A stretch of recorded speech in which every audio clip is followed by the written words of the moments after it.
yang dirahmati oleh Allah Subhanahu wa taala. Alhamdulillah, puji dan syukur kita panjatkan kehadirat Allah. Salawat dan salam semoga tercurahkan kepada junjungan kita Nabi besar Muhammad sallallahu alaihi wasallam beserta keluarga, sahabat dan pengikut setia beliau sampai akhir zaman. Mudah-mudahan kita semua kelak akan mendapatkan syafaat dari Rasul sallallahu alaihi wasallam pada hari kiamat nanti. Amin ya rabbal alamin. Hadirin yang dirahmati oleh Allah Subhanahu wa taala, melanjutkan kembali pembacaan tafsir dari suratul Insan. Alhamdulillah, kita telah sampai pada firman Allah Subhanahu wa taala. A'udzu billahi minasyaitonir rajim. Bismillahirrahmanirrahim. Fawaqahumullahu syarra dzalikal yaumi wa laqahum nadrata wa surura wa jazaahum bima sabaru jannata wa harira muttaqiina fiha 'alal araiki la yarawna fiha syamsa wa la zamharira. Hadirin yang dirahmati oleh Allah Subhanahu wa taala, sebagaimana yang telah kita sampaikan pada pertemuan sebelumnya, bahwasanya al-abrar, orang-orang abrar itu adalah mereka yang yut'imuna ta'ama ala hubbi, memberi makan makanan yang mereka butuhkan kepada orang miskin, anak yatim dan para tawanan perang, yang tujuan mereka dalam memberi makan hanyalah mengharap balasan dari Allah dan tidak mengharapkan balasan dari orang yang mereka berikan makanan tersebut. Dan kalau kita lihat di dalam ayat ini, Allah menyebutkan dua tujuan yang dilakukan atau dua tujuan yang menjadi motif orang-orang abrar ini mau merelakan makanan yang mereka butuhkan untuk diberikan kepada orang lain. Motif pertama adalah ibtigha'a mardatillah. Mereka murni berbuat demikian karena hanya ingin mengharapkan balasan dari Allah Subhanahu wa taala dan ridha Allah. Kemudian motif kedua yang membuat mereka itu mau merelakan makanan yang mereka butuhkan untuk orang lain adalah khaufan min yaumil qiyamah. Takut akan azab pada hari kiamat. Mereka itu sudah buat baik, tapi hati mereka itu masih dihantui oleh rasa takut, khawatir. Dan begitulah ciri-ciri orang yang beriman. Disebutkan oleh para ulama, innal mu'mina jama'a ihsanan wa khaufan wa innal munafiqa jama'a isa'atan wa amnan. Orang beriman itu menggabungkan antara berbuat baik dan rasa takut. Mereka berbuat baik, mereka beramal, mereka taat kepada Allah. Tapi walaupun mereka sudah melakukan hal-hal yang semestinya membuat mereka itu merasa aman, nyaman, baik. Toh kita sudah beramal, toh kita sudah melakukan hal-hal yang bisa membuat kita masuk surga. Apa yang tidak kita lakukan dari hal-hal yang Allah Ta'ala jamin bagi yang melakukannya itu pasti masuk surga. Lah kita gawe kalau nunjuk makan uang sudah, salat tahajud sudah, pergi haji sudah, dan semua itu mereka lakukan murni karena Allah. Niatnya sudah diperbaiki, bukan karena pamer, bukan karena nyai, bukan karena dak lemaan dengan wong. Semuanya sudah karena Allah. Amalan-amalan yang sudah dijamin pelakunya itu bakal masuk surga kalau ngamalkannya, dengan catatan ikhlas kalau melakukannya, itu sudah digawe oleh mereka al-abrar. Tapi meskipun mereka sudah melakukan amalan-amalan yang membuat mereka itu pantas untuk masuk surga, masih takut. Masih takut kalau pada hari kiamat nanti Allah Subhanahu wa taala ternyata menolak semua amal baik yang sudah mereka kerjakan. Nah, begitulah ciri orang yang beriman. Sudah beramal tapi takut. Dan berpinta sama Allah agar diselamatkan dari azab yang pedih pada hari kiamat nanti. Inna nakhafu min rabbina yawman abusan qamtarira. Kami ini takut hari di mana pada hari tersebut semua wajah itu akan merengut, Karena rasa takut yang luar biasa, yang istilahnya itu menyerang hati-hati mereka dan pikiran mereka. Jadi gelisah, khawatir, itu akan menyelimuti orang-orang yang ada di mahsyar. Kemarin kita sudah jelaskan bagaimana dahsyatnya dan ngerinya saat-saat di pada mahsyar itu, sampai-sampai suasananya hening. Padahal miliaran bahkan triliunan manusia kumpul, tapi tak katik bunyi sedikit pun. Karena rasa takut yang luar biasa yang dirasakan oleh mereka di mahsyar. Dan katik yang bau bersuara. Bahkan para anbiya pun ikut merasakan dahsyatnya hari itu. Sehingga para anbiya pun ketika dimintai pertolongan, mereka malah menjawab, nafsi, dewek lah. Karena mereka takut. Masing-masing teringat kesalahan yang dulu pernah dibuat, yang mungkin karenanya Allah Ta'ala akan mengazab mereka gara-gara kesalahan tersebut. Para anbiya ingat-ingat apalah yang dulu pernah mereka lakukan, yang mereka anggap sebagai kesalahan, yang boleh jadi Allah Ta'ala marah kepada mereka karena kesalahan tersebut, sehingga mereka takut pada hari itu. Takut Allah Ta'ala azab karena kesalahan yang mereka buat tadi. Nabi Adam menyebut bahwasanya aku melanggar yang Allah Subhanahu Wa Ta'ala larang, agar tidak mendekati buah itu, tapi aku mendekati. Jadi aku takut hari ini. Takut Allah ngungkit kesalahan itu, kemudian Allah Ta'ala azab aku karenanya. Nafsi, dewek. Nabi Ibrahim, aku telah melakukan kebohongan 3 kali. Kita yang berkali-kali tak ngasuh takut. Kesalahan kita banyak, tak ngasuh aman. Jadi para anbiya pun takut. Apalagi orang yang banyak dosanya. Jadi demikian ma'asyiral hadirin. Innal mu'mina jama'a ihsanan wa khaufan. Orang beriman itu mereka menyatukan antara berbuat baik dengan rasa takut kepada Allah Subhanahu wa Ta'ala. Sayyidina Umar bin Khattab radhiyallahu ta'ala anhu, seorang yang sudah dijamin masuk surga oleh Allah melalui lisan Nabi Muhammad sallallahu alaihi wasallam. Kata Rasulullah, Umar fil jannah, Umar ada di dalam surga. Beliau itu kalau seandainya mendengar ayat-ayat tentang kiamat, tentang azab, pasti beliau menangis karena takut azab itu bakal menimpa beliau. Saat Allah Ta'ala berfirman di dalam surah At-Tur, Inna azaba rabbika lawaqi', sungguh azab Tuhanmu itu pasti akan terjadi. Pingsan beliau dengar itu. Karena Allah memastikan azab itu pasti terjadi. Beliau takut azab itu terjadinya di zaman beliau, di masa beliau. Di zaman Nabi tidak terjadi azab itu, tapi beliau takut di zaman beliau karena Allah murka dengan cara kepemimpinan beliau, azab Allah turunkan sampai pingsan beliau. Padahal mereka adalah orang-orang yang sudah dijamin masuk surga oleh Allah SWT, tapi rasa takutnya ngalahkan orang yang tak kata jaminan. Kita ni kata jaminan, siapapun kita kata jaminan masuk surga. Kecuali mereka yang dapat jaminan itu melalui lisan Nabi langsung, pasti itu. Nabi ngomong, engkau di surga, sudah pasti. Kalau kita mana ada jaminannya. Jauh kan zaman kita dari zaman Nabi. Tapi perilaku itu seakan-akan kita memastikan bahwa kita pasti masuk surga. Apa yang membuat kita pede kalau kita masuk surga? Amal apa? Amal apa yang membuat kita ni pede bakal masuk surga? Mungkin kita ingat dengan apa yang pernah kami sampaikan di majelis ini saat kita masih membawakan tentang cerita-cerita dari hadis Nabi SAW tentang 3 orang yang terkurung di dalam gua karena mereka berteduh ketika hujan. Tahu-tahu mulut gua tadi tertutup oleh batu besar, sehingga mereka tidak bisa keluar. Akhirnya mereka bertawassul dengan amal soleh mereka masing-masing, yang mereka anggap bahwa amal itu ikhlas karena Allah. Mudah-mudahan dengan tawassul melalui amal soleh ini Allah Ta'ala lepaskan kita dari kesulitan yang sedang kita alami, terkurung di dalam gua. Jadi masing-masing ingat amal soleh apalah yang pernah aku buatkan sepanjang hidup aku, yang pacak digunakan sebagai salah satu sarana tawassul. Ada yang mengandalkan amal soleh mereka berupa bakti sama ibunya.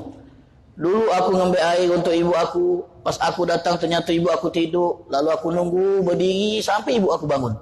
Ya Allah, kalau aku melakukan itu karena engkau ya Allah, maka lepaskan kami dari kesulitan ini. Bergeser waktu tadi. Jadi berdiri karena ibunya. Nanda berlari dia. Nunggu di rumah belah. Nanda dia. Takut dia pas dia lagi di rumah, ibunya butuh air, dia dah kati. Jadi tegaklah tercancang dia di bilik nunggu ibunya sampai bangun. Teringat dia dengan amalan itu. Oh, kalau amalan ini yang karena Allah.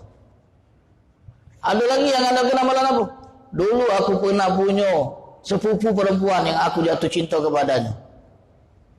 Pernah aku menawarkan diri untuk berbuat yang tidak baik kepadanya, tapi dia nolak karena wanita ini wanita yang baik. Sampai pada akhirnya saat perempuan ini butuh bantuan, kemudian aku syaratkan kalau kau memang butuh bantuan dari aku, kau harus merelakan dirimu untuk aku. Sampai pada akhirnya dia pun setuju. Ketika aku sudah berdiri di antara kedua pahanya, tiba-tiba perempuan ini mengingatkan aku tentang azab Allah. Ittaqillah, takutlah sama Allah. Jangan kau pasangkan cincin itu sebelum waktunya. Langsung gemeter dia. Langsung lagi. Ya Allah, kalau seandainya aku ninggalkan maksiat itu karena takut kepadamu dan murni karena engkau, tolong bukakan batu ini untuk kami. Jadi ingat amal-amalnya. Nah, kalau kita seandainya mengalami hal yang seperti ini, di posisi ini gitu. Tidak di gua, tidak. Di tengah laut misalnya. Dewean gitu. Bertawasul dengan amal soleh yang kita yakini kita ikhlas. Ada lagi amal apa lagi? Amal apa yang kita ingat, ya Allah ikhlas. Ada tak? Yakin tak kita ada amal yang kita tuh ikhlas yang karena Allah, tak ketik motif lain. Yang kita berdoa, ya Allah dengan amalan ini tolong ya Allah, selamatkan kami. Kalau benar-benar ikhlas amalan kita, Allah datangkan perahu nelayan atau apa yang bisa menolong kita untuk sampai ke darat. Tapi pertanyaannya, amalan apa yang kita ikhlas tuh? Masih bingung gitu, mikir mana lah ya. Jadi demikian. Nah kalau seandainya kita bingung nak nyari amalan kita yang ikhlas karena Allah Ta'ala, yang murni tulusnya 100%, tak katik motif lain untuk bisa menyelamatkan kita dari kesulitan dunia. Mau mana kita di kesulitan akhirat? Yang kita tadi pede dengan amalan ini kita bakal selamat dari sulitnya fase-fase yang akan kita hadapi di akhirat, mulai mahsyar, hisab dan seterusnya. Nah, jadi demikian orang-orang yang mukmin itu adalah mereka sudah buat baik tapi takut. Contoh Sayyidina Umar tadi dan sahabat-sahabat Nabi yang lain begini. Dalam riwayat disebutkan inna Utsman bin Affan yashtaril jannah marratan minan Nabi sallallahu alaihi wasallam. Sayyidina Utsman tuh 2 kali sudah beli surga. Surga dibeli pakai duit. Sayyidina Utsman tu 2 kali beli surga sama Nabi SAW. Sebab Nabi pernah nawarkan, siapa yang ingin membeli sumur ini dan mewakafkannya untuk umat, maka dia aku jamin masuk surga. Dibeli Sayyidina Umar pakai duitnya oleh Sayyidina Utsman. 2 kali, 2 momen Nabi SAW menawarkan surga kepada orang-orang kaya. Dan Sayyidina Utsman yang belinya 2 kali. Yang nemo tawaran itu. Artinya beliau sudah pasti masuk surga karena sudah belinya 2 kali. Plus beliau tu pernah disabdakan Nabi, Utsman fil jannah. Utsman itu di surga kata Nabi. Tapi kalau kita jengok dari tingkah laku beliau, kehidupan beliau, setelah dapat jaminan tadi, tidak kemudian santai, duduk-duduk, kemudian tak usah beramal lagi lah dapat jaminan. Itu kalau kita. Kalau mereka yang tidak, tetap beramal. Iwetkan beliau tu kalau tahajudnya itu 1 rakaat tapi 30 juz. 30 juz dalam 1 rakaat khatam semalam. Dan beliau itu kalau melintasi kuburan nangis sampai jenggotnya basah. Jadi bukan terharu bukan cuma gemang-gemang nangisnya sampai basah jenggotnya. Tunjukkan takutnya beliau itu. Kalau ditanya ngapa kau ni kalau setiap lihat kuburan nangis seperti itu? Jawab, mana tidak. Kuburan inilah penentuan kita di akhirat. Kalau di kuburan kita baik-baik, di akhirat bakal lebih dari itu. Kalau di kuburan kita sengsara, di akhirat bakal lebih dari itu. Dan aku tak tahu mana nasib aku di kubur. Kalau begitu, kau telah dijamin masuk surga. Ngapa takut? Kalau begitu, Sayyidina Umar pernah di itu kan? Bukankah engkau sudah dijamin oleh Nabi pasti masuk surga? Beliau menjawab, benar. Memang aku dapat jaminan Nabi bakal masuk surga. Tapi aku takut, jaminan itu bersyarat. Aku takut jaminan itu bersyarat. Dan aku takut syarat itu tidak aku penuhi. Sehingga jaminan itu tidak jadi repot. Jadi beliau mentakwilkan dewe omongan Nabi itu. Agar jangan sampai beliau itu terlena dengan jaminan itu sehingga santai-santai ya. Pasti masuk surga juga. Jadi demikian masyarakat. Ini yang dicontohkan oleh Allah Subhanahu wa taala tentang orang-orang abrar. Inna nakhafu min rabbina. Padahal Allah lah muji mereka. Padahal Allah sudah menguji mereka bahwa apa yang mereka buat itu memang tulus karena Allah. Itulah kata ulama, ungkapan yang Allah Ta'ala abadikan dalam ayat ini, innama nut'imukum liwajhillah. Kami ini nginjuk kamu makan karena Allah. La nuridu minkum jazaan. Kami tidak inginkan balasan dari kalian, wala syukura, dan ucapan syukur. Tak. Kata ulama, mungkin mereka ini ngomong langsung kan, makin kita jelaskan. Mereka ngomong langsung sama wong yang mereka baik. Nah ini mbeklah kamu. Nah mbeknya tangan kita masalah. Jangan. Innama nut'imukum liwajhillah. Kami nginjuk kamu makan itu karena Allah. La nuridu minkum jazaan wala syukura. Dinjuk tahu langsung itu. Tapi ulama tafsir yang mengatakan bahwasanya ucapan ini tidak keluar dari mulut mereka. Mereka tidak ngomong sama yang dibaik. Kami nginjuk kamu itu ikhlas karena Allah. Tidak. Mereka mengucapkan itu dalam hati. Tapi Allah Ta'ala tampakkan dan Allah abadikan dalam Al-Quran. Nah ikhlas mah itu. Jadi tidak diomongkan memang. Memang tidak diomongkan. Di dalam hati kemudian Allah Ta'ala tunjukkan melalui ayat ini. Inna nakhafu min rabbina yawman abusan qamtarira. Kemudian apa balasan yang Allah Ta'ala berikan kepada mereka ini? Fawaqahumullahu syarra dzalikal yaumi walaqahum nadrata wa surura fahamahumullah, maka Allah pun melindungi mereka, wa dafa'a anhum, dan Allah Subhanahu wa taala akan menjaga mereka dari keburukan yang ada di hari tersebut, wa syiddatihi, dan kesulitan yang ada di hari tersebut. Allah balas sesuai dengan yang mereka tunjukkan. Mereka takut, Allah beri keamanan. Kemarin kita sebutkan, kalau tidak takut, Allah buat takut dia di akhir nanti. Kalau dia ngasu aman-aman baik, dengan apa yang bakal dia temui di hari kiamat, maka Allah Ta'ala akan buat dia takut setengah mati di hari itu. Zaman kita sekarang ini, masyarakat hadirin kan, kadang-kadang miris gitu, nyingok uang kalau sudah maksiat tak takut lagi dengan azab. Bahkan dia nganggap santai dah. Bahkan dia merasa kalau masuk neraka juga ya tak apa-apa lah jadi. Kalau masuk neraka tak apa-apa jadi. Baiklah kamu semua jadi Muslim ini. Kalau orang kafir, mungkinlah dia ngoyok-ngoyoi neraka dan surga. Tapi kalau dia Muslim yang yakin surga neraka itu ada sebagai balasan, kemudian dia saat dia tahu dan nyadar bahwa dia ini banyak maksiat, ninggalkan sholat, dan kata dengan santai, tidak apa-apalah kalau memang aku harus masuk neraka, ya tidak apa-apa. Kamu yang misalnya nakut-nakuti aku dengan neraka. Kau kalau semayang masuk neraka kayak kau, baiklah kamu surga je. Biarlah aku kalau memang masuk neraka. La haula wala quwata illa billah. Kata dia neraka itu tenang, neraka itu nyantai, neraka itu tak berat siksanya. Pun baru nyingok penampakan neraka tu sudah setengah mati. Baru nyingok penampakannya Baru nyingok penampakan neraka tu sudah minta agar diselamatkan darinya. Belum masuk ke dalamnya. Langsung minta, ya Allah balik lagi ya Allah ke dunia ya Allah, biar aku bisa menghindar dari neraka ini. Baru dijingok kan, belum masuk. Tapi dengan santai dia ngomong, tak apa-apa kalau aku memang harus masuk neraka sebab aku tak semayang. Alangkah lemahnya. Biarlah urusan aku masuk neraka tu, bukan urusan kamu. Sama cak wong Yahudi. Wong Yahudi bilang ngomong, ya kalau memang kami masuk neraka cuma 7 hari jadi. Kelemahnya 7 hari. Karena kami ini wong spesial. Kami ini pilihan-pilihan Allah. Kalau memang harus masuk neraka, itu 7 hari. 7 hari di neraka, bukan 7 hari di dunia. Tahu kalau masuk neraka cuma 2 jam. 2 jam situ kan 2 jam kita. Penderitaannya minta ampun. Setiap orang yang ada di dalamnya pasti minta keluar. Ini kita yang belum masuk, minta dimasukkan. La haula wala quwata illa billah. Orang yang beramal minta dijauhkan. Ini yang kata amal minta disegerakan.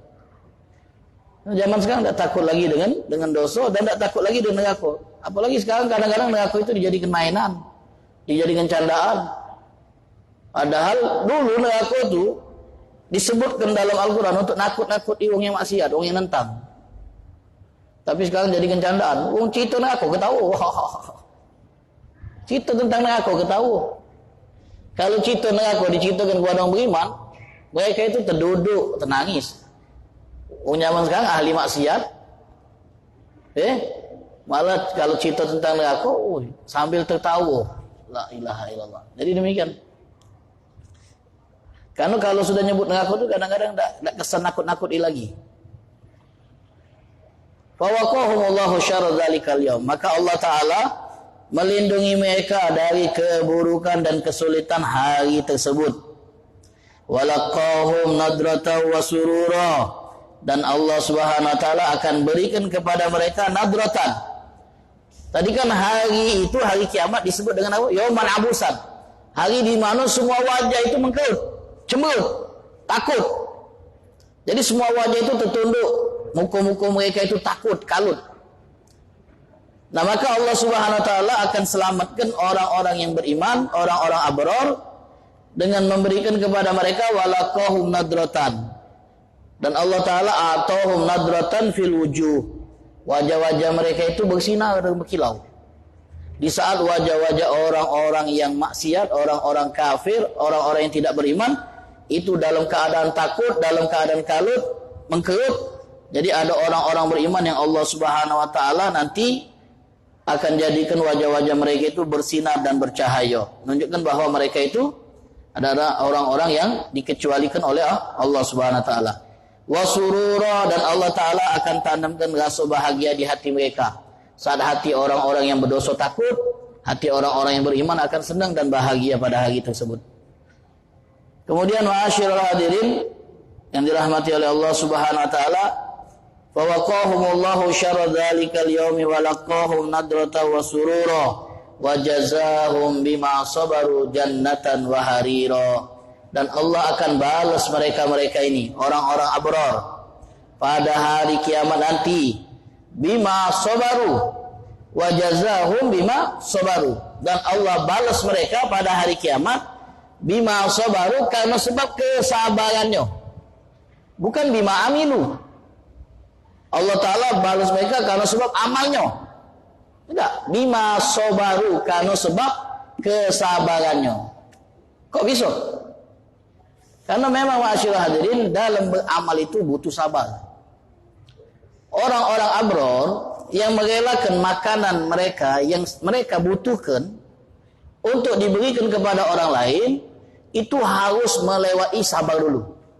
Baru mereka bisa melepas makanan yang mereka butuhkan untuk diberikan kepada orang lain. Ini bukan makanan yang sudah tidak termakan, itu sudah jelaskan.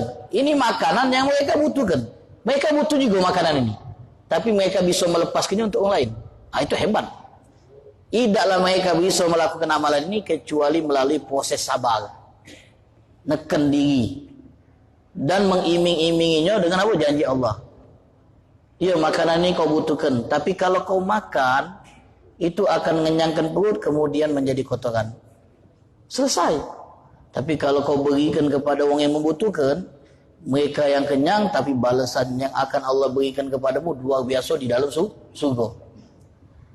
Nah, tergantung dengan tingkat keyakinan kita, percayanya tidak dengan balasan itu. Kalau kita percaya kuat dengan balasan itu, yakinian pasti dibalas, Allah tidak akan menyia-nyiakan amalan hamba-hambanya, terlepas.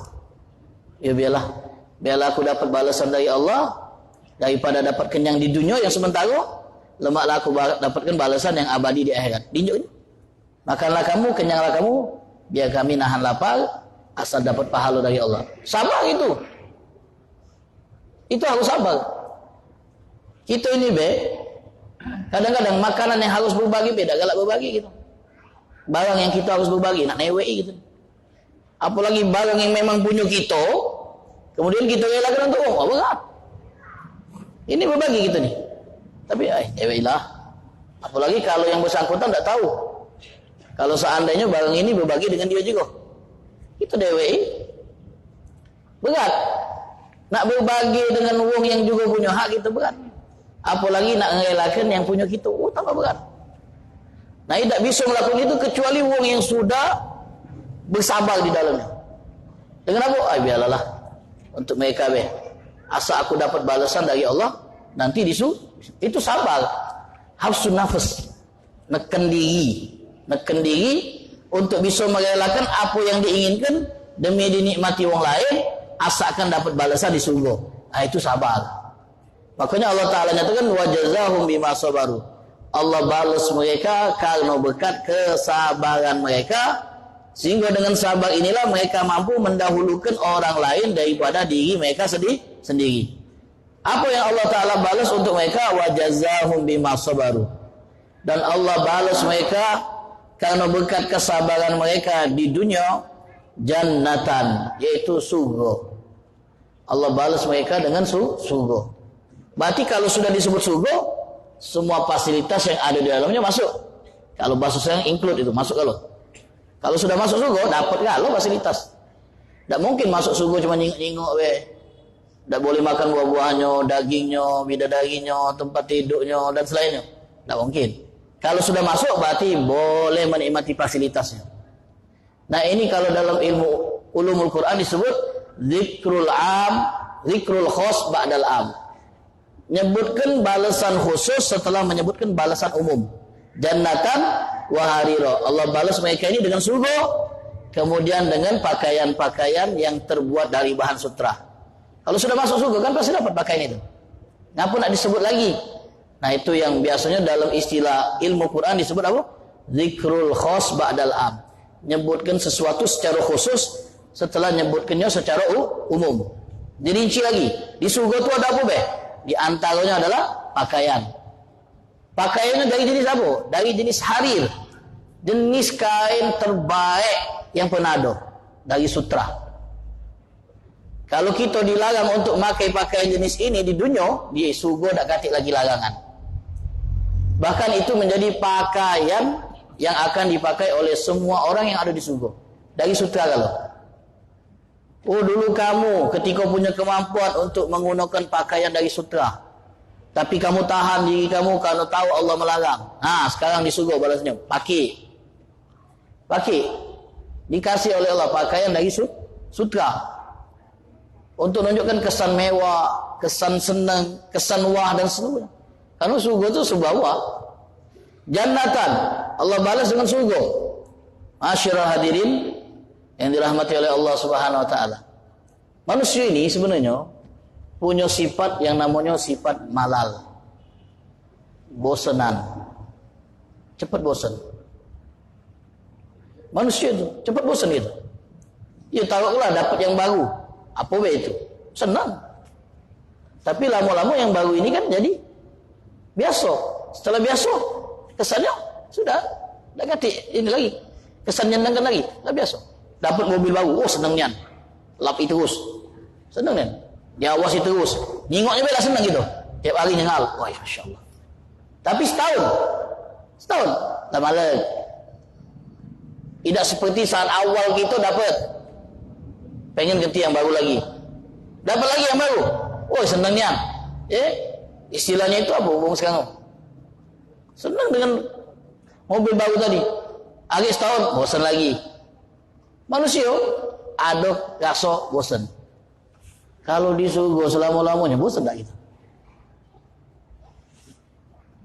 Masuk hotel bintang 7. Mending ya, bintang 5. Fasilitas wah. Tinggal telepon datang pelayanan. Tapi sebulan situ malu tak? Kamar itulah. Fasilitas itulah. Fasilitas sudah super mewah lah. Jadi yang kita dapat itu yang paling tinggi fasilitasnya. Malu sebulan. Main-inilah. Kalau yang baru ya gitu. Kalau nengok yang baru tuh pasti senang gitu. Sebab kita lah terbiasa dengan keadaan sekarang ini, kita anggapnya biasa. Tapi kalau baru, gitu senang niat, agak lama-lama terbiasa juga. Contoh, mohon maaf, Masyiradin. Dulu, musim 4 itu, waktu awal-awal, luar biasa. Karena memang segala yang baru itu nyenangkan. Aminian. Yang tak nak lewat, lewat jadi. Pengen nyingok, pengen nyoba, dijak musim 4. Musim 6 juga dulu, macet minta ampun. Karena yang baru-baru senang. Apa yang baru pasti disenangi. Tapi lama-lama biasa musim 4 tiap hari lewat. Nanti kesan wahnya lagi ya. Nama itulah. Nah di surga kayak mana itu dah? Dapat tempat tinggal luar biasa. Masya Allah. Dari emas, dari perak. Kasurnya. Masya Allah lah. Dapat bidadari cantik jelita luar biasa. Kalau sudah setahun, 2 tahun, 3 tahun. Nah inilah bidadari. Ini lagi. Malu dah gitu. Tapi ketahuilah nikmat di surga itu selalu diperbarui. Apa yang kita rasakan nikmatnya hari ini tidak sama dengan yang kita rasakan besok. Lusa. Terus sampai dah di batas. Kerana di surga sudah abadi. Jadi tak katik yang namanya malek di sana. Tak katik yang namanya malek. Tak katik yang namanya malek. Kerana diperbarui. Tenang weh. Tak bakal bosan kita dengan menu makanan yang ada di sana. Dengan buah-buahan yang ada di sana. Taruhlah buahnya kita makan dengan jenis yang sama, apel. Tapi apel yang kita makan hari ini tak sama dengan yang kita makan besok. Dan itu semua cuma untuk bernikmat-nikmat baik, karena kita budak lapar, tidak haus, tidak mengalami hal-hal yang kita alami di dunia. Tak katik sakit, tak katik letih, tak katik sumpah, tak katik galau. Jadi kalau kita di dunia galak sumpah, galak stres, ya berusahalah untuk bisa dapat surga supaya stres kita di dunia terobati di surga. Kalau stres di dunia, stres pula di akhirat ke, karena ada banyak amal. Tersiksa pula di neraka. La yamutu fiha wa la yahya. Insyaallah mudah-mudahan Allah Taala balas kita dengan surga dan mudah-mudahan Allah Taala lindungi kita dari api neraka. Amin. Ya rabbal alamin. Hadza ma aqulu lakum wa lakum minkum. Wassalamualaikum warahmatullahi wabarakatuh.